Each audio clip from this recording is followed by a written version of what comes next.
Hello നമസ്കാരം, എല്ലാവർക്കും silent teaching എക്സാമിലേക്ക് സ്വാഗതം. അപ്പോൾ നമ്മുടെ കേട്ടറ്റിൻ്റെ റിസൾട്ടുകളൊക്കെ പബ്ലിഷ് ചെയ്തിട്ടുണ്ടായിരുന്നു. അടുത്ത കേട്ടറ്റിൻ്റെ നോട്ടിഫിക്കേഷന് വേണ്ടിയിട്ട് വെയിറ്റ് ചെയ്യുന്നവരായിരിക്കും പല ആളുകളും. സാധാരണയായിട്ട് ഒരു കൊല്ലത്തിൽ 2 തവണയാണ് കേട്ടറ്റ് എക്സാമിനേഷൻ ഉണ്ടാവുക, ഡിസംബറിലും ജൂലൈയിലും. അപ്പം കഴിഞ്ഞ കേട്ടറ്റ് ഫെബ്രുവരി അവസാന വാരത്തിൽ നടന്ന കേട്ടറ്റ് എന്ന് പറയുന്നത് ഡിസംബർ 2025 നടക്കേണ്ട കേട്ടറ്റാണ്. അപ്പം ഇനി പുതിയ സ്ട്രെച്ച് വരാനുള്ളത് 2026 ജൂണിൽ നടക്കേണ്ട കേട്ടറ്റാണ്. അതിൻ്റെ നോട്ടിഫിക്കേഷൻ ഉടനെ വരും. എക്സാം ചിലപ്പോൾ ജൂലൈ ഓഗസ്റ്റിലൊക്കെ ആയിട്ടുണ്ടാവും. അപ്പോൾ അടുത്ത കേട്ടറ്റിൻ്റെ കാറ്റഗറി 1, കാറ്റഗറി 2, കാറ്റഗറി 3, കാറ്റഗറി 4 ഇതിനൊക്കെ വേണ്ടിയിട്ട് തയ്യാറെടുക്കുന്നവരാണെങ്കിൽ അവരുടെ പ്രിപ്പറേഷൻസ് സ്റ്റാർട്ട് ചെയ്യേണ്ട സമയം അധികരിച്ചിട്ടുണ്ട്. അതായത് ഇനി കുറഞ്ഞത് ഒരു 2 മാസമൊക്കെ നമുക്ക് കിട്ടുള്ളൂ. അതിൻ്റെ ഉള്ളിൽ കേട്ടറ്റ് അടിക്കാൻ വേണ്ടിയിട്ട് മാക്സിമം കാര്യങ്ങൾ നിങ്ങൾ ചെയ്യണം. അപ്പോൾ കേട്ടറ്റിലേക്ക് വരികയാണെങ്കിൽ കേട്ടറ്റ് കാറ്റഗറി 1 ആണെങ്കിലും കാറ്റഗറി 2 ആണെങ്കിലും ഒരുപാട് ആളുകൾ എഴുതുന്നതാണ്. അതിലെല്ലാം ഇമ്പോർട്ടൻ്റ് ആയിട്ടുള്ള ഒരു സബ്ജക്റ്റാണ് മാത്തമാറ്റിക്സ് എന്ന് പറയുന്നത്. 150-ൽ 30 മാർക്ക് മാത്തമാറ്റിക്സിന് വേണ്ടിയിട്ടുള്ളതാണ്. പല ആളുകൾക്കും കേട്ടറ്റ് ക്വാളിഫൈ ചെയ്യാൻ പറ്റാത്ത കീറാമുട്ടിയായിട്ട് നിൽക്കുന്ന ഒരു സബ്ജക്റ്റാണ് മാത്തമാറ്റിക്സ് എന്ന് പറയുന്നത്. അപ്പം എങ്ങനെയാണ് കേട്ടറ്റിൻ്റെ വ്യത്യസ്ത കാറ്റഗറിയിൽ മാത്തമാറ്റിക്സിനെ നേരിടേണ്ടത് എന്നുള്ള കാര്യങ്ങൾ ഞാൻ പറയാം. മെയിനായിട്ടും നിങ്ങൾ ചെയ്യേണ്ട കാര്യം, ഒരു ക്വാളിഫയിങ് എക്സാമിനേഷന് മാത്തമാറ്റിക്സിനെ സമീപിക്കുകയാണെങ്കിൽ ക്വസ്റ്റ്യൻ പേപ്പറുകൾ വർക്കൗട്ട് ചെയ്യുക എന്നുള്ളതാണ് ഏറ്റവും നല്ല കാര്യം. അത് ചെയ്യാൻ വേണ്ടിയിട്ട് ട്രൈ ചെയ്യണം. നമുക്ക് നേരിടുന്ന ഒരു പ്രധാനപ്പെട്ട പ്രശ്നം എന്താണെന്ന് വെച്ചാൽ, കേട്ടറ്റിൻ്റെ ഒഫീഷ്യൽ ആയിട്ടുള്ള പ്രീവിയസ് ഇയർ ക്വസ്റ്റ്യൻ പേപ്പേഴ്സ് ഒന്നും അവൈലബിൾ അല്ല. കേട്ടറ്റിൻ്റെ സൈറ്റുകളിൽ പ്രീവിയസ് ഇയർ ക്വസ്റ്റ്യൻ പേപ്പേഴ്സ് ഒന്നും അവരിടാറില്ല. അപ്പോൾ പ്രീവിയസ് ഇയർ ക്വസ്റ്റ്യൻ പേപ്പേഴ്സ് എങ്ങനെയാണ് കിട്ടുക എന്ന് വെച്ചാൽ, മുൻ വർഷങ്ങളിൽ കേട്ടറ്റ് എഴുതിയ ആളുകളിൽ നിന്നും സംഘടിപ്പിച്ചിട്ട് വേണം കേട്ടറ്റിൻ്റെ പ്രീവിയസ് ഇയർ ക്വസ്റ്റ്യൻ പേപ്പേഴ്സൊക്കെ എത്തിക്കാൻ വേണ്ടിയിട്ട്. അപ്പോൾ അങ്ങനൊരു ബുദ്ധിമുട്ടുണ്ട്. എന്നാലും മാത്സിൻ്റെ കാര്യങ്ങളിലേക്ക് വരികയാണെങ്കിൽ നിങ്ങൾ നിർബന്ധമായിട്ടും കേട്ടറ്റിൻ്റെ ക്വസ്റ്റ്യൻ പേപ്പേഴ്സ് ചെയ്ത് പ്രാക്ടീസ് ആക്കണം. അപ്പം നമ്മൾ ഇന്ന് ചെയ്യുന്നത് കേട്ടറ്റിൻ്റെ 2026 ഫെബ്രുവരിയിൽ നടന്നിട്ടുണ്ടായിരുന്ന കാറ്റഗറി 2-ലെ മാത്സിൻ്റെ ക്വസ്റ്റ്യൻസിൻ്റെ പാറ്റേൺ ഒന്ന് ശ്രദ്ധിക്കുക. അതായത് ഈ കഴിഞ്ഞ K2-ൻ്റെ മാത്തമാറ്റിക്സിൻ്റെ ക്വസ്റ്റ്യൻസ് നീക്ക് ചെയ്ത മാത്സിൽ എങ്ങനെ പഠിക്കണം എന്നുള്ളൊരു ധാരണ നീക്ക് ഉണ്ടായിരിക്കും. അപ്പോൾ കഴിഞ്ഞ K2-ലുള്ള മാത്സിൻ്റെ കുറച്ച് ക്വസ്റ്റ്യൻസ് നമുക്ക് ചെയ്തു നോക്കാം. എങ്ങനെയാണ് കേട്ടറ്റിന് മാത്തമാറ്റിക്സിൻ്റെ ക്വസ്റ്റ്യൻസ് ഉണ്ടാവുക എന്നതൊക്കെ പുതിയ ആളുകൾക്ക് അറിയാൻ വേണ്ടിയിട്ട് അത് സഹായമാവും. അപ്പോൾ എന്തായാലും തുടങ്ങാം. ഒന്നാമത്തെ ചോദ്യത്തിലേക്ക് കടക്കാം. 2 സൈക്കിൾ യാത്രക്കാർ 200 കിലോമീറ്റർ 140 കിലോമീറ്റർ ദൂരം യഥാക്രമം 10 മണിക്കൂർ കൊണ്ടും 5 മണിക്കൂർ കൊണ്ടും പിന്നിടുന്നുവെങ്കിൽ അവരുടെ ശരാശരി വേഗതയുടെ അംശബന്ധം എന്താ? അപ്പം ഇത് കേട്ടറ്റിൻ്റെ സിലബസിൽ ടൈം ആൻഡ് ഡിസ്റ്റൻസ് എന്ന് പറയുന്ന ഒരു ടോപ്പിക്കുമായി റിലേറ്റ് ചെയ്തിട്ടുള്ളതും, അല്ലെങ്കിൽ റേഷ്യോ അംശബന്ധവും എന്ന് പറയുന്ന ടോപ്പിക്കുമായിട്ടും കമ്പൈൻ ചെയ്ത് വരുന്നൊരു ചോദ്യം. അപ്പം ചെയ്തു നോക്കാം. 2 സൈക്കിൾ യാത്രക്കാരുണ്ട്. ആദ്യത്തെ ആൾ 200 കിലോമീറ്ററും അടുത്ത ആൾ 140 കിലോമീറ്ററും യഥാക്രമം 10 മണിക്കൂർ കൊണ്ടും 5 മണിക്കൂർ കൊണ്ടും സഞ്ചരിക്കുന്നുവെങ്കിൽ അവരുടെ ശരാശരി വേഗതയുടെ അംശബന്ധം എന്താ? അപ്പം ആദ്യം നമ്മൾ സ്പീഡ് കാണണം. സ്പീഡ് കാണാനുള്ള ഇക്വേഷൻ എന്ന് പറഞ്ഞാൽ ഡിസ്റ്റൻസ് ബൈ ടൈമാണ്. ഇവിടെ 2 കേസിൽ സ്പീഡ് കാണാനുണ്ട്. ഒന്നാമത്തെ സ്പീഡ് കാണാം. ഡിസ്റ്റൻസ് എന്താ? ഒന്നാമത്തെ ഡിസ്റ്റൻസ് 200 ബൈ ഒന്നാമത്തതിനെടുത്ത സമയം എത്രയാ? 10 മണിക്കൂറാ. 200/10 എന്ന് പറഞ്ഞാൽ 20 കിലോമീറ്റർ പെർ ഹവറാണ് ഒന്നാമത്തെ സ്പീഡ് വരുന്നത്. ഇനി രണ്ടാമത്തെ സ്പീഡ് എന്താ? ഡിസ്റ്റൻസ് ബൈ ടൈമാ. രണ്ടാമത്തെ ഡിസ്റ്റൻസ് 140 ആണ്, ടൈം 5 ആണ്. അപ്പോൾ സ്പീഡ് എന്ന് പറയുന്നത് ഡിസ്റ്റൻസ് ബൈ ടൈം ആയിരിക്കും. ഡിസ്റ്റൻസ് 140 ആണ്, ബൈ ടൈം എന്ന് പറഞ്ഞാൽ 5. 140-ൽ എത്ര 5 ഉള്ളത്? 28 5 140-ൽ ഉണ്ടാവുക. അപ്പം ഇവിടെ 28 കിലോമീറ്റർ പെർ ഹവറാണ് രണ്ടാമത്തെ സ്പീഡ്. ഈ 2 സ്പീഡുകളുടെയും അംശബന്ധം എത്രയാന്നാ ചോദിച്ചത്. ദാറ്റ് ഈസ് 20:28 എത്രയാന്ന് എഴുതണം. രണ്ടിലും കോമൺ ആയിട്ട് 4 ഉണ്ട്. 20-ൽ എത്ര 4? 20-ൽ 5 4. 28-ൽ എത്ര 4? 7 4. അപ്പോൾ ഉത്തരം 5:7 ആണ് ആ അംശബന്ധം ചെറുതാക്കിയാൽ കിട്ടുക. ദെഫർ ഓപ്ഷൻ എ ആണ് അവിടുത്തെ റൈറ്റ് ആൻസർ ആയിട്ട് വരിക. അടുത്ത ചോദ്യം, ഒരു സംഖ്യയുടെ 60% 288 ആയാൽ സംഖ്യ ഏത് എന്നാ ചോദിച്ചു. ഒരു സംഖ്യയുടെ 60% 288 ആയാൽ സംഖ്യ ഏതാ? കറക്റ്റ് മെത്തേഡിൽ ചെയ്യുകയാണെങ്കിൽ എങ്ങനെ ചെയ്യാന്ന് ഞാൻ പറഞ്ഞുതരാം. ആ സംഖ്യക്ക് ഞാൻ എക്സ് എന്ന് പേരിട്ട് കൊടുക്കുക. ഇനി ആ സംഖ്യയുടെ 60% 288 എന്ന് പറഞ്ഞിട്ടുണ്ട്. അപ്പൊ എക്സ് ഇൻറ്റു 60% ചെയ്താൽ 288 കിട്ടും. എക്സ് ഇൻറ്റു 60% എന്ന് പറഞ്ഞാൽ എന്താ? ശതമാനം എന്ന് പറഞ്ഞാൽ ഇംഗ്ലീഷിൽ പേഴ്സെന്റ് എന്നാണ് അർത്ഥം. എന്ന് പറഞ്ഞാൽ ഹരിക്കണം എന്നാ മീനിങ് വരിക. സെന്റ് എന്ന് പറഞ്ഞാൽ 100 എന്ന അർത്ഥം വരിക. അപ്പൊ 60% എന്ന് പറഞ്ഞാൽ 60/100 എന്ന സമം എത്രയാ? 288. Therefore എക്സിന്റെ വില കാണാൻ 60/100 സമത്തിന്റെ അപ്പുറത്തേക്ക് കൊണ്ടുപോകണം. 60/100 സമത്തിന്റെ അപ്പുറത്തേക്ക് കൊണ്ടുപോകുമ്പോൾ ഒരു ഭിന്നസംഖ്യ സമത്തിന്റെ അപ്പുറത്തേക്ക് പോകുമ്പോൾ അത് തലതിരിയും. എന്തായിട്ട് മാറും? 100/60 ആയിട്ട് മാറും. എന്നിട്ട് അങ്ങോട്ടും ഇങ്ങോട്ടും വെട്ടിയിട്ട് നമുക്ക് ഉത്തരത്തിലേക്ക് എത്താൻ വേണ്ടിയിട്ട് നോക്കണം. 288-ലും 60-ലും ഒരുപോലെ ഹരിക്കാൻ പറ്റുന്ന ആരെങ്കിലും ഉണ്ടോ നോക്കുക. ഏറ്റവും ചെറുത് വെച്ചിട്ടൊക്കെ ഹരിച്ചു നോക്കാം. ആദ്യം നമുക്ക് 0 വെട്ടാം. ഇവിടുത്തെ ഒരു 0, ഇവിടുത്തെ ഒരു 0 വെട്ടി. ഇനി 288-ൽ എത്ര 6 ഉണ്ട് നോക്കണം. 6-ൽ 1 6ആണ്. 288-ൽ 6 ഹരിച്ചാൽ നിങ്ങൾക്ക് കിട്ടുക 48. അപ്പൊ ഉത്തരം 48 × 10 480 എന്ന് കിട്ടുന്നു. അപ്പൊ ആ സംഖ്യ ആരാന്ന് ചോദിച്ചാൽ ഓപ്ഷൻ എ 480. ഇതാണ് ഐഡിയ. ഒന്നുകൂടെ പറയാം. ഏതോ ഒരു സംഖ്യയുടെ 60% 288 ആയാൽ സംഖ്യ ഏതാണ് എന്നാണ് ചോദ്യം. ഒന്നുകൂടെ പറയാം ചെയ്തത്. ഏതോ ഒരു സംഖ്യ എക്സ് എന്ന് പേര് കൊടുത്തു.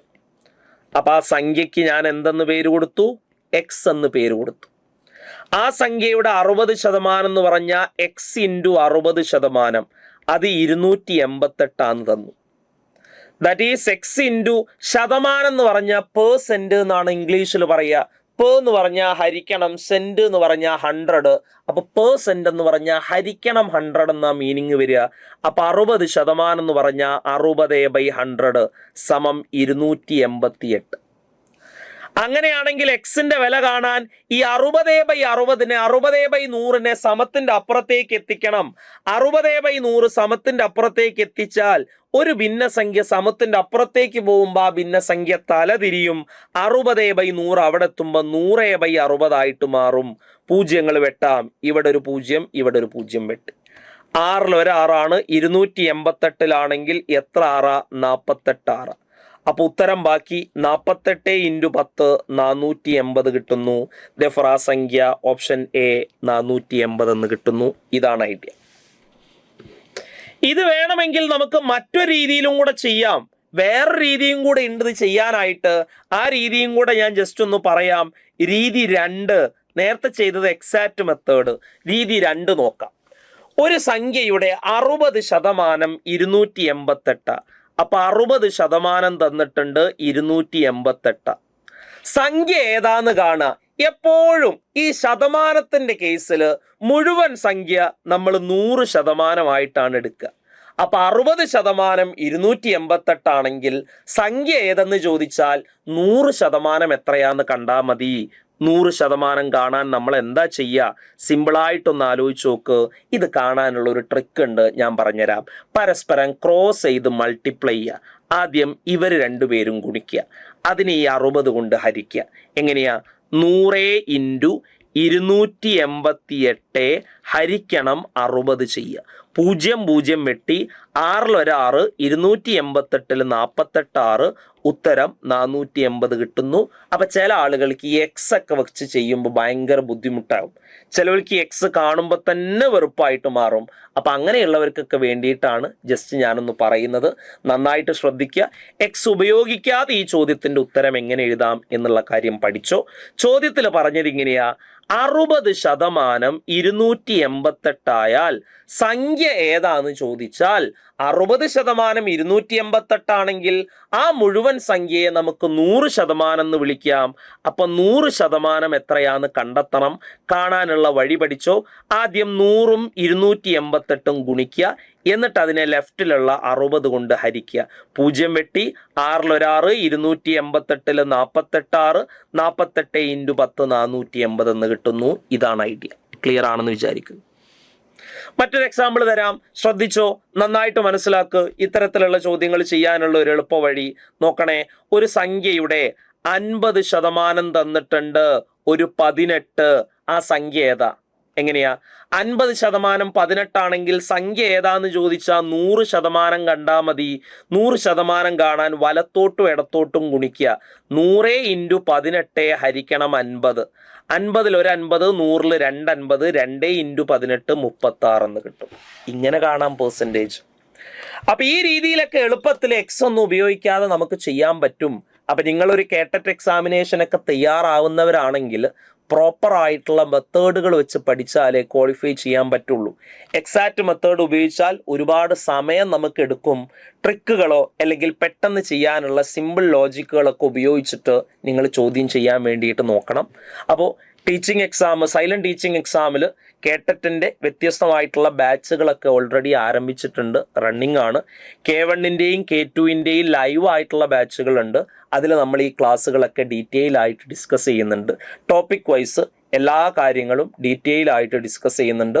അതിൽ നിന്ന് ഇതുവരെ വന്ന ചോദ്യങ്ങളൊക്കെ നമ്മൾ പറയുന്നുണ്ട്. പ്രീവിയസ് ഇയർ ക്വസ്റ്റ്യൻസ് കിട്ടാൻ ബുദ്ധിമുട്ടാണെങ്കിലും നമ്മൾ പരമാവധി സംഘടിപ്പിച്ചിട്ട് മാത്സിൻ്റെ ഒക്കെ ഒരുവിധം എല്ലാ പ്രീവിയസ് ഇയർ ക്വസ്റ്റ്യൻസും വ്യത്യസ്ത സെക്ഷനുകളായിട്ട് നമ്മൾ എന്ത് ചെയ്തിട്ടുണ്ട്, ഉൾപ്പെടുത്തി വെച്ചിട്ടുണ്ട്. അപ്പോൾ കേട്ടറ്റിൻ്റെ ലൈവ് ബാച്ചുകൾ കേട്ടറ്റ് 1ഉം കേട്ടറ്റ് 2ഉം ലൈവ് ബാച്ചുകൾ ആരംഭിച്ചിട്ടുണ്ട്. കേട്ടറ്റ് 3ലേക്ക് വരികയാണെങ്കിൽ മാത്സിൻ്റെയും ഇംഗ്ലീഷിൻ്റെയും ലൈവ് ക്ലാസ്സുകളുണ്ട്. പിന്നെ natural science, social science, physical science അതിൻ്റെ ലൈവ് ക്ലാസ്സുകൾ അതിൻ്റെ ക്ലാസ്സുകൾ റെക്കോർഡഡ് ആണ്. ഇംഗ്ലീഷിൻ്റെയും മാത്സിൻ്റെയും മാത്രം ലൈവ് ക്ലാസ്സുകളായിട്ടായിരിക്കും ഉണ്ടാവുക കേട്ടോ. അപ്പോൾ കൂടുതൽ ചോദ്യങ്ങൾ നോക്കാം. അടുത്ത ചോദ്യം, ഇന്ന് തിങ്കളാഴ്ചയാണെങ്കിൽ 75 ദിവസങ്ങൾക്ക് ശേഷം വരുന്ന ദിവസം ഏതായിരിക്കും? ഇന്ന് തിങ്കളാഴ്ചയാണെങ്കിൽ 75 ദിവസങ്ങൾക്ക് ശേഷം വരുന്ന ദിവസം ഏതാണ്? ഇത്തരത്തിലുള്ള ചോദ്യങ്ങൾ കലണ്ടർ ചോദ്യം. പക്ഷെ ഒരു പ്രശ്നം എന്താണെന്ന് വെച്ചാൽ, നിങ്ങൾ കേട്ടറ്റിൻ്റെ മാത്തമാറ്റിക്സിൻ്റെ സിലബസ് എടുത്ത് നോക്കുമ്പോൾ അതിൽ കലണ്ടർ ചോദ്യം, ക്ലോക്ക് ചോദ്യം എന്നൊന്നും കൊടുത്തിട്ടുണ്ടാവില്ല. പക്ഷെ ഇതൊക്കെ എന്തിൽ വരും? ക്വസ്റ്റ്യൻ പേപ്പറിൽ വരും. അപ്പോൾ സിലബസിൽ ഇല്ലാത്ത കാര്യങ്ങളും ഡീറ്റെയിൽ ആയിട്ട് പഠിക്കേണ്ടി വരും. സിലബസിൽ കലണ്ടർ ഒന്നും കൊടുത്തിട്ടുണ്ടാവില്ല, പക്ഷെ അതിന് സ്ഥിരമായിട്ട് ചോദ്യങ്ങൾ വരാറുണ്ട്. അപ്പോൾ അതൊക്കെ പഠിക്കണം. അതിനാണ് ഞാൻ പറഞ്ഞത്, പ്രീവിയസ് ഇയർ ക്വസ്റ്റ്യൻസ് റെഫർ ചെയ്താലേ എന്ത് പഠിക്കണം, എങ്ങനെ പഠിക്കണം എന്നതിനെക്കുറിച്ച് ധാരണ ഉണ്ടാവുള്ളൂ. അപ്പോൾ തുടങ്ങാം. ഇന്ന് തിങ്കളാഴ്ചയാണെങ്കിൽ 75 ദിവസം കഴിഞ്ഞു വരുന്ന ദിവസം ഏതായിരിക്കുമെന്ന് കണ്ടെത്താൻ കലണ്ടറിൽ സാധാരണ ചോദിക്കുന്ന ചോദ്യ. ഇത്തരത്തിലുള്ള ചോദ്യങ്ങൾ കണ്ടെത്താൻ ആ 75നെ 7 കൊണ്ട് ഹരിച്ചാലുള്ള ശിഷ്ടം കണ്ടാൽ മതി. 75ൽ എത്ര ഏഴാ? 10 ഏഴാ. 10 7 70. ശിഷ്ടം എത്രയാ? 5. അങ്ങനെയാണെങ്കിൽ തിങ്കളിനോട് 5 കൂട്ടിയ നിങ്ങൾക്ക് ഉത്തരം കിട്ടും. തിങ്കളാഴ്ചയോട് 5 കൂട്ടിയ ചൊവ്വ, ബുധൻ, വ്യാഴം, വെള്ളി, ശനി. ഉത്തരം കിട്ടുക ശനിയാഴ്ച. Option D is the right answer. ഒന്നും കൂടെ പോവാം. ഇന്ന് തിങ്കളാഴ്ചയാണെങ്കിൽ 75 ദിവസങ്ങൾക്ക് ശേഷം വരുന്നത് ഏത് ആഴ്ചയായിരിക്കും എന്നാ ചോദ്യം. അപ്പൊ ഇന്ന് തിങ്കളാഴ്ചയാണെങ്കിൽ 75 ദിവസങ്ങൾക്ക് ശേഷം വരുന്നത് ഏതാഴ്ചയാണെന്ന് ചോദിച്ചാൽ നിങ്ങൾ ചെയ്യേണ്ടത് ആ 75നെ 7 കൊണ്ട് ഹരിച്ചാലുള്ള ശിഷ്ടം കാണുക. 75നെ 7 കൊണ്ട് ഹരിച്ചാൽ ശിഷ്ടം 5. അപ്പൊ തിങ്കളാഴ്ചയോട് 5 കൂട്ടിയ നമുക്ക് എന്ത് കിട്ടും? ഉത്തരം കിട്ടും. ഇതാണ് പരിപാടി. റെഡിയല്ലേ? മറ്റൊരു എക്സാമ്പിൾ നോക്കാം. ഒന്ന് ആലോചിച്ചിട്ട് പറയണേ. ഇന്ന് ഒരു ബുധനാഴ്ചയാണെന്ന് വിചാരിക്കുക. അങ്ങനെയാണെങ്കിൽ ഇന്നേക്ക് 67 ദിവസം കഴിഞ്ഞു വരുന്ന ദിവസം ഏതായിരിക്കും? അപ്പം നമ്മൾ ചെയ്യേണ്ടത് 67നെ 7 കൊണ്ട് ഹരിച്ചാലുള്ള ശിഷ്ടം കാണുക. 67ൽ എത്ര ഏഴാ? 9 ഏഴാ. 9 7 63. ശിഷ്ടം 4. അപ്പം നമ്മൾ ചെയ്യേണ്ടത് ബുധനാഴ്ചയോട് 4 കൂട്ടണം അല്ലേ? കറക്റ്റ് തന്നെയല്ലേ? 9 7 എന്ന് പറഞ്ഞാൽ 63. 63 67 63 പോയാൽ 4. അപ്പൊ ബുധനാഴ്ചയോട് 4 കൂട്ടണം എന്ന് പറഞ്ഞാൽ വ്യാഴം, വെള്ളി, ശനി, ഞായർ. ഉത്തരം കിട്ടുന്ന ആരായിരിക്കും? ഞായറാഴ്ചയായിരിക്കും. ഇതൊക്കെ കേട്ടിട്ട് വന്നിട്ടുള്ള ചോദ്യങ്ങളാണ്. ജസ്റ്റ് ഒന്ന് മനസ്സിലാക്കി വെക്കണം, ഐഡിയ ഉണ്ടാക്കണം. അടുത്തത് 11 സംഖ്യകളുടെ ശരാശരി 21 ആണ്. എല്ലാ സംഖ്യകളുടെയും കൂടെ 4 കൂടി ചേർത്താൽ പുതിയ ശരാശരി എന്താണ്? ചെയ്തു നോക്കാം. സിമ്പിൾ ആണ്. കേട്ടിട്ട് വന്ന ചോദ്യം 2026 ഫെബ്രുവരിയിൽ വന്ന K2ന്റെ ചോദ്യം. 11 സംഖ്യകളുടെ ശരാശരി 21. എല്ലാ സംഖ്യകളുടെയും കൂടെ 4 കൂടി ചേർത്താൽ പുതിയ ശരാശരി എന്താ? ആദ്യം ഞാൻ ഒറിജിനൽ മെത്തേഡ് എഴുതാം. ശരിക്കും പഠിച്ചു. നമ്മുടെ കയ്യിൽ 11 സംഖ്യകളുണ്ടെന്ന് വിചാരിക്കുക. ഇങ്ങനെ പോയി 11 സംഖ്യകളുണ്ട്. ഈ 11 സംഖ്യകളുടെ ശരാശരി 21. അങ്ങനെയാണെങ്കിൽ തുക എന്താ? നമ്മൾ പഠിച്ചിട്ടുണ്ട്, ശരാശരി കാണാനുള്ള ഇക്വേഷൻ എന്ന് പറഞ്ഞാൽ തുക ബൈ എണ്ണമാണ്. അതിൽ നിന്ന് തുക കാണാനുള്ള ഇക്വേഷൻ ഈ എണ്ണം ഇങ്ങോട്ടെടുത്താൽ ശരാശരി ഇൻറ്റു എണ്ണം എന്ന് കിട്ടും. അപ്പൊ പഠിച്ചു വെച്ചോ, ശരാശരി കാണാനുള്ള ഇക്വേഷൻ തുക ബൈ എണ്ണമാണെങ്കിൽ തുക കാണാനുള്ള ഇക്വേഷൻ ശരാശരി ഇൻറ്റു എണ്ണമാണ്. അപ്പൊ ഇവിടുത്തെ ശരാശരി എത്രയാ? 21. എണ്ണം എത്രയാ? 11. അപ്പൊ ഈ 11 സാധനങ്ങളുടെ തുക 21 ഇൻറ്റു 11 231. ഇനി പുതിയ തുക എത്രയായിരിക്കും എന്ന് കണ്ടു നോക്കാം. എന്താ പുതിയ തുക? എല്ലാത്തിൻ്റെയും കൂടെ 4 ചേർത്തു. ഇയാളുടെ കൂടെ 4, ഇയാളുടെ കൂടെ 4, ഇയാളുടെ കൂടെ 4, എല്ലാത്തിൻ്റെയും കൂടെ 4 ചേർത്താൽ ടോട്ടൽ തുകയിൽ എത്ര 4 വരും? 11 4 44 വരും തുകയിൽ. അപ്പൊ 231 പ്ലസ് 44 ചെയ്യണം. 231 44 ചെയ്താൽ 275. ഇതാണ് പുതിയ തുക. അങ്ങനെയാണെങ്കിൽ പുതിയ ശരാശരി എന്താ? ശരാശരി കാണാനുള്ള ഇക്വേഷൻ തുക ബൈ എണ്ണമാണ്. തുക 275 ആണ്. എണ്ണം എന്ന് പറഞ്ഞാൽ എത്രയാ? 11 തന്നെ. അപ്പൊ 275നെ 11 കൊണ്ട് ഹരിച്ചാൽ ഉത്തരം 25 കിട്ടുന്നു. ഇതാണ് പുതിയ ശരാശരി 25. Option C is the right answer. ഇതാണ് ഇത് ചെയ്യാനുള്ള കറക്റ്റ് വേ. ഒന്നുകൂടെ, നമ്മുടെ കയ്യിൽ 11 സംഖ്യകളുണ്ട്. അവരുടെ ശരാശരി 21 ആണെങ്കിൽ ആ എല്ലാ സംഖ്യകളുടെയും കൂടെ 4 കൂട്ടിയ പുതിയ ശരാശരി എന്താ? അപ്പൊ 11 സംഖ്യകളുടെ ശരാശരി 21 ആണെങ്കിൽ ആ 11 സംഖ്യകളുടെ തുക എന്താ? ശരാശരി ഇൻറ്റു എണ്ണമാണ് തുക കാണാനുള്ള ഇക്വേഷൻ. ശരാശരി 21, എണ്ണം 11, 21 ഇൻറ്റു 11 231.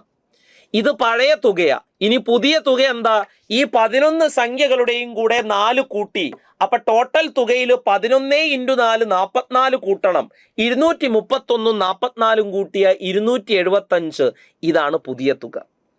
അങ്ങനെയാണെങ്കിൽ പുതിയ ശരാശരി എന്താ? തുക ബൈ എണ്ണം. തുക 275, എണ്ണം 11, 275 ഹരിക്കണം 11, 25 ഉത്തരം കിട്ടുന്നു. പുതിയ ശരാശരി 25. ഇങ്ങനെ ഒന്നും ചെയ്യണ്ട, ഇതതിൻ്റെ ഒറിജിനൽ മെത്തേഡാണ് എന്ന് മനസ്സിലാക്കുക. ഞാൻ എന്താ ആശയം എന്ന് പറഞ്ഞത്? സിമ്പിളാ സാധനം. 11 സംഖ്യകളുടെ ശരാശരി എത്രയാന്ന് പറഞ്ഞിട്ടുണ്ട്. 11 സംഖ്യകളുടെ ശരാശരി 21 എന്ന് പറഞ്ഞു. എല്ലാ സംഖ്യകളുടെയും കൂടെ 4 കൂട്ടിയാൽ ശരാശരിയും 4 കൂടും. 21 പ്ലസ് 4 25. ശരാശരിയുടെ പ്രോപ്പർട്ടിയാണ്. ഉത്തരം ഓപ്ഷൻ സി 25. ഇതാണ് ഐഡിയ. ഇത്രയേ ഉള്ളൂ അത് ചെയ്യാൻ. വിത്തിൻ സെക്കൻഡ്സ് ഉത്തരത്തിലേക്ക് എത്താം. ഒന്നും കൂടെ, 11 സംഖ്യകളുടെ ശരാശരി 21 ആണ്. എല്ലാ സംഖ്യകളുടെയും കൂടെ 4 കൂടി ചേർത്താൽ പുതിയ ശരാശരി എത്രയാ? നോക്കാം. 11 സംഖ്യകളുടെ ശരാശരി തന്നിട്ടുണ്ട് 21. എല്ലാ സംഖ്യകളുടെയും കൂടെ 4 ചേർത്താൽ ശരാശരി 21 പ്ലസ് 4 25 ആണ്. ഉത്തരം ഓപ്ഷൻ സി. ഇതാണ് ഐഡിയ. ഇത് ശരാശരിയുടെ ഒരു പ്രോപ്പർട്ടിയാണ്. ഇങ്ങനെ ശരാശരിയുടെ പ്രോപ്പർട്ടി ഉപയോഗിച്ച് കുറെ ചോദ്യങ്ങൾ ഞാനൊന്ന് പറയാം, ശ്രദ്ധിച്ചോ. 11 സംഖ്യകളുടെ ശരാശരി 21. എല്ലാത്തിനോടും 3 കൂട്ടിയ പുതിയ ശരാശരി എത്രയാ? 21 പ്ലസ് 3 24. 11 സംഖ്യകളുടെ ശരാശരി 20 ആണ്. എല്ലാത്തിൽ നിന്നും 2 കുറച്ച ശരാശരി എത്രയാ? 20 2 കുറച്ചാൽ മതി 18. ഒരു 10 സംഖ്യകളുടെ ശരാശരി 30 ആണ്. എല്ലാത്തിനോടും 2 ഗുണിച്ചാൽ ശരാശരി എത്രയാ? 30നെ 2 കൊണ്ട് ഗുണിച്ചാൽ മതി 60. 20 സംഖ്യകളുടെ ശരാശരി 50 ആണ്. എല്ലാത്തിനെയും 2 കൊണ്ട് ഹരിച്ചാൽ ശരാശരി എന്താ? 50 ഹരിക്കണം 2 25. ഇത് ശരാശരിയുടെ പ്രത്യേകതയാണ്. കുറേ സംഖ്യകളുടെ ശരാശരി തന്ന് എല്ലാ സംഖ്യകളോടും ഒരു കോമൺ നമ്പർ കൂട്ടിയ ശരാശരി എത്രയാന്ന് ചോദിച്ചാൽ ആ ശരാശരിയോട് ആ നമ്പർ കൂട്ടിയാൽ മതി. എല്ലാത്തിനോടും ഒരു കോമൺ നമ്പർ കുറച്ചാൽ ശരാശരി എത്രയാന്ന് ചോദിച്ചാൽ ശരാശരി ആ നമ്പർ കുറച്ചാൽ മതി. എല്ലാത്തിനോടും ഒരു കോമൺ നമ്പർ ഗുണിച്ചാൽ ശരാശരി എത്രയാന്ന് ചോദിച്ചാൽ ശരാശരിയോട് ആ കോമൺ നമ്പർ ഗുണിച്ചാൽ മതി. ഹരിച്ചാലും ഇതേപോലെ തന്നെ. അപ്പോൾ സ്വാഭാവികമായിട്ടും ചോദ്യത്തിൽ വരുന്ന സംശയം, പിന്നെ എന്തിനാ ഈ 11 തന്നത്? 11 തന്നത് എന്തിനാന്ന് വെച്ചാൽ അത് എക്സാക്റ്റ് മെത്തേഡിൽ ആരെങ്കിലും ചെയ്ത് സമയം കളയുന്നുണ്ടെങ്കിൽ അവർ സമയം കളഞ്ഞോട്ടെ എന്ന് വിചാരിച്ചിട്ട് 11 തന്നതാ. അല്ലെങ്കിൽ ഇങ്ങനെ തന്നാൽ മതി, കുറച്ച് സംഖ്യകളുടെ ശരാശരി 21, എല്ലാത്തിനോടും കൂടെ 4 ചേർത്താൽ ശരാശരി എത്രയാ? 21 + 4 25. 11 എന്തിനാ തന്നതെന്ന് ചോദിച്ചാൽ ആരെങ്കിലും എക്സാക്റ്റ് മെത്തേഡ് ഉപയോഗിച്ചിട്ട് ചോദ്യം ചെയ്യുന്നുണ്ടെങ്കിൽ അവരുടെ സമയം കളയാൻ വേണ്ടിയിട്ട് ക്വസ്റ്റ്യൻ പേപ്പറിൽ ഇടുന്നതാണ്. ക്ലിയർ അല്ലേ? അടുത്ത ചോദ്യത്തിലേക്ക് പോകാം.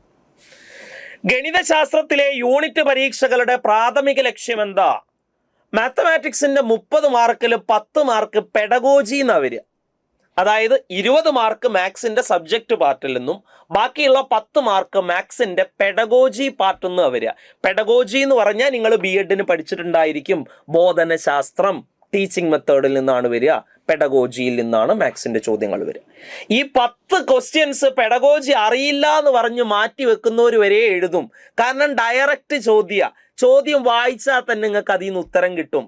ജസ്റ്റ് ഒന്ന് ലോജിക് വെച്ച് ചിന്തിച്ചാൽ മതി, നിങ്ങൾക്ക് അതിൻ്റെ ഉത്തരം കിട്ടും. മൊറാലിറ്റി വെച്ച് ചിന്തിച്ചാൽ നിങ്ങൾക്ക് അതിൻ്റെ ഉത്തരം കിട്ടും. അപ്പോൾ 20 ചോദ്യം മാത്സിന്റെ പാർട്ടിൽ നിന്നും 10 ചോദ്യം മാത്തമാറ്റിക്സിന്റെ പെഡഗോജി ഭാഗത്തു നിന്നുമാണ് വരിക. ഈ പെഡഗോജി ഭാഗത്തു നിന്നുള്ള ചോദ്യങ്ങൾ ചെയ്യാൻ വളരെ സിമ്പിളാ. ചോദ്യം ഒന്ന് വായിച്ചു നോക്കിയാൽ തന്നെ ഉത്തരത്തിലേക്ക് എത്താൻ പറ്റും. ചില ചോദ്യങ്ങളിൽ കുറച്ച് ടേമുകളൊക്കെ അറിയേണ്ടി വരും. നമുക്ക് നോക്കാം. എന്തായാലും ഗണിതശാസ്ത്രത്തിലെ യൂണിറ്റ് പരീക്ഷകളുടെ പ്രാഥമിക ലക്ഷ്യം എന്താണ്? പഠന ബുദ്ധിമുട്ടുകൾ കണ്ടെത്തുകയും പഠന ലക്ഷ്യങ്ങളുടെ നേട്ടം വിലയിരുത്തുകയും. അപ്പൊ ചിലർ വിചാരിക്കും ഇത് എനിക്ക് അറിയില്ല. എടാ, ബാക്കിയുള്ള ഓപ്ഷൻസ് വായിച്ചാൽ ബാക്കിയുള്ളതൊക്കെ തെറ്റാന്ന് നിങ്ങൾക്ക് മനസ്സിലാവും. വിദ്യാർത്ഥികളുടെ മാർക്ക് അനുസരിച്ച് റാങ്ക് ചെയ്യുക. ചില ടീച്ചേഴ്സ് അങ്ങനെയാ ചെയ്യുക, പക്ഷെ ലിറ്ററലി അത് കറക്റ്റ് അല്ല. വിദ്യാർത്ഥികളുടെ റാങ്ക് അറിയാൻ വേണ്ടിയിട്ടല്ല യൂണിറ്റ് ടെസ്റ്റ് നടത്തുന്നത് എന്നുള്ള കാര്യം മനസ്സിലാക്കുക. പല ആളുകൾ അങ്ങനെയാ ചെയ്യുന്നത്, പക്ഷെ അത് ഉത്തരാക്കി എഴുതി വെക്കരുത്, അത് തെറ്റാ. സിലബസ് കൃത്യസമയത്ത് പൂർത്തിയാക്കുക, അതിനു വേണ്ടിയിട്ടൊന്നല്ല യൂണിറ്റ് ടെസ്റ്റ് നടത്തുന്നത്. അധ്യാപകന്റെ ജോലി ഭാരം കുറയ്ക്കുക, കുറച്ച് ആൾക്കാർ അതിനാ ചെയ്യുന്നത്, എന്നാലും അതിനു വേണ്ടിയിട്ടല്ല യൂണിറ്റ് ടെസ്റ്റ് നടത്തുന്നത്. യൂണിറ്റ് ടെസ്റ്റ് എന്തിനാണ് നടത്തുന്നത്? പഠന ബുദ്ധിമുട്ടുകൾ കണ്ടെത്തുകയും പഠന ലക്ഷ്യങ്ങളുടെ നേട്ടം വിലയിരുത്തുകയും ചെയ്യുക. ഇതാണ് യൂണിറ്റ് പരീക്ഷകളുടെ പ്രധാന ലക്ഷ്യം. അപ്പൊ പെട്ടെന്ന് നോക്കുമ്പോൾ നമുക്കറിയാത്ത ചോദ്യം എന്ത് തോന്നും? അവിടെ നമുക്കറിയാത്ത 3 പൊട്ട ആൻസേഴ്സ് ഉണ്ടാകും. ആ ആൻസേഴ്സ് ഒഴിവാക്കുക. പക്ഷെ ആ ആൻസറുകൾ കാണുമ്പോൾ നിങ്ങളൊരു ടീച്ചറായിട്ട് ഇരുന്ന ആളുകളാണെങ്കിൽ ആ ആൻസറുകൾ ശരിയാണെന്ന് തോന്നും.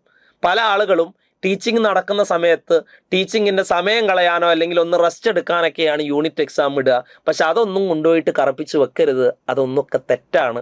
ലിറ്ററലി കറക്റ്റായിട്ട് മോറൽ സൈഡ് നോക്കിയിട്ട് ഉത്തരം എഴുതി വെക്കുക. അപ്പോൾ പഠന ബുദ്ധിമുട്ടുകൾ കണ്ടെത്തുകയും പഠന ലക്ഷ്യങ്ങളുടെ നേട്ടം വിലയിരുത്തുകയും ചെയ്യുക. അതാണ് അതുകൊണ്ടുള്ള മെയിൻ ആയിട്ടുള്ള സാധനം എന്നുള്ള കാര്യം മനസ്സിലാക്കി വെക്കണം. സെറ്റാണെന്ന് വിചാരിക്കുന്നു. അടുത്ത ചോദ്യത്തിലേക്ക് പോകാം. പ്രൈമറി തലത്തിൽ ഗണിതശാസ്ത്രം പഠിപ്പിക്കുന്നതിൽ ടീച്ചിങ് ലേണിംഗ് മെറ്റീരിയലുകളുടെ ഏറ്റവും ഉചിതമായ ഉപയോഗം താഴെ പറയുന്നവയിൽ ഏതാണ്? ക്ലാസ് മുറി ആകർഷകമാക്കുക. അതിനാണോ ടീച്ചിങ് ലേണിംഗ് മെറ്റീരിയൽ ഉപയോഗിക്കുക? അല്ല. ഗണിത സൂത്രവാക്യങ്ങൾ മനപ്പാടമാക്കാൻ വിദ്യാർത്ഥികളെ സഹായിക്കുക. ഇത് സ്ഥിര ഓപ്ഷന്. ഈ മനപ്പാടാക്കാൻ എവിടെ കണ്ടാലും വെട്ടിക്കോണ്ടി. അങ്ങനെ ഒരു പരിപാടിയേ ഇല്ല പെഡഗോജിയിൽ. അധ്യാപകന്റെ വിശദീകരണ സമയം കുറയ്ക്കുക. അതിനൊന്നുമല്ല, അതൊക്കെ കള്ളക്കളിയാണ്. പിന്നെ ഏതാ കറക്റ്റ് ആയിട്ടുള്ളത്? അമൂർത്തമായിട്ടുള്ള ആശയങ്ങളുടെ ധാരണയിലേക്ക് നയിക്കുന്ന മൂർത്തമായ അനുഭവങ്ങൾ നൽകുക. ഇതാണ് ടീച്ചിങ് ലേണിംഗ് മെറ്റീരിയൽ കൊണ്ട് ഉപയോഗിക്കുന്നത് അല്ലെങ്കിൽ ഉദ്ദേശിക്കുന്നത്. എന്താണത്? അമൂർത്തമായ ആശയങ്ങളുടെ ധാരണയിലേക്ക് നയിക്കുന്ന മൂർത്തമായ അനുഭവങ്ങൾ നൽകുക. അതായത് ഇപ്പോൾ ഒരു ചെറിയ ക്ലാസ്സിലെ കുട്ടിയോട് 5ഉം 2ഉം കൂട്ടിയാൽ അല്ലെങ്കിൽ 3ഉം 2ഉം കൂട്ടിയാൽ 5 എന്ന് പറഞ്ഞു കൊടുത്ത ആ കുട്ടിക്ക് ചിലപ്പോൾ മനസ്സിലായിക്കൊള്ളുന്നില്ല. കാരണം മാത്തമാറ്റിക്സിൻ്റെ നാച്ചർ എന്ന് പറയുന്നത് അബ്സ്ട്രാക്റ്റ് നാച്ചറാണ്. അമൂർത്തമായിട്ടുള്ള അവസ്ഥയിലാണ് മാത്തമാറ്റിക്സിൻ്റെ സബ്ജക്റ്റ് കിടക്കുന്നത്. 3+2 എന്ന് പറഞ്ഞാൽ 5 എന്ന് പറഞ്ഞ കുട്ടിക്ക് പെട്ടെന്ന് കത്തിക്കൊള്ളുന്നില്ല. അപ്പം നമ്മൾ കുറച്ച് ലേണിംഗ് മെറ്റീരിയൽസ് എടുക്കും. എന്തൊക്കെയാണ് ലേണിംഗ് മെറ്റീരിയൽസ് എടുക്കുക? നമ്മളൊരു 3 ബോളുകൾ എടുക്കും, ഒരു 2 പേനകൾ എടുക്കും. എന്നിട്ട് പറയും ഈ 3 പേനകളും 2 പേനകളും ഒരുമിച്ച് വെച്ചാൽ ടോട്ടൽ എത്ര പേനകളായി? 5 പേനകളായി. അങ്ങനെ അമൂർത്തമായിട്ടുള്ള ആശയങ്ങളെ മൂർത്തമായിട്ടുള്ള വസ്തുക്കളെ ഉപയോഗിച്ച് പഠിപ്പിക്കുക, അതാണ് ടീച്ചിങ് ലേണിംഗ് മെറ്റീരിയലിൻ്റെ ഉപയോഗം അല്ലെങ്കിൽ ലക്ഷ്യം എന്ന് പറയുന്നത്. Therefore option D is the right answer. ഇതാണ് സാധനം. അപ്പം ഇത് മാത്സിൻ്റെ പെഡഗോജി ഭാഗത്തു നിന്നുള്ള ചോദ്യങ്ങളാണ്. ഇങ്ങനെയുള്ള ചോദ്യങ്ങൾ വരും. അങ്ങനെയുള്ള ചോദ്യങ്ങൾ ചെയ്യാനുള്ള ആശയങ്ങളൊക്കെ എന്ത് ചെയ്യണം? മൈൻഡിൽ വരണം. അപ്പം ഇത്തരത്തിലുള്ള ചോദ്യങ്ങളൊക്കെയാണ് ഈ കേട്ടറ്റിൻ്റെ കാറ്റഗറി 2 ക്വസ്റ്റ്യൻ പേപ്പറുകളിലൊക്കെ ഉണ്ടാവുക. അപ്പോൾ ക്വസ്റ്റ്യൻ പേപ്പേഴ്സ് മാക്സിമം റെഫർ ചെയ്യുക. എന്നാലേ എങ്ങനെ പഠിക്കണം, എന്ത് പഠിക്കണം എന്നതിനെ കുറിച്ചിട്ടൊക്കെയുള്ള ഒരു ധാരണ ഉണ്ടാവുള്ളൂ. അപ്പോൾ ആ കാര്യം ആദ്യം ശ്രദ്ധിക്കുക. കൂടുതൽ ചോദ്യങ്ങളും കൂടുതൽ പ്രീവിയസ് ഇയർ ക്വസ്റ്റ്യൻസ് ഒക്കെ ആയിട്ട് നമുക്ക് ഈ ചാനലിൽ കാണാം. അപ്പോൾ ഇനിയും സമയം കാത്തു നിൽക്കണ്ട, നോട്ടിഫിക്കേഷൻ വന്നിട്ടേ പഠിക്കുള്ളൂ എന്നുള്ള രീതിയിൽ നിന്നാൽ പഠനമൊന്നും നടക്കൂല. നോട്ടിഫിക്കേഷൻ വന്നിട്ട് നമുക്കൊരു മന്തോ അല്ലെങ്കിൽ 2 മന്തൊക്കെ കഷ്ടിച്ച് സമയം ഉണ്ടാവുള്ളൂ.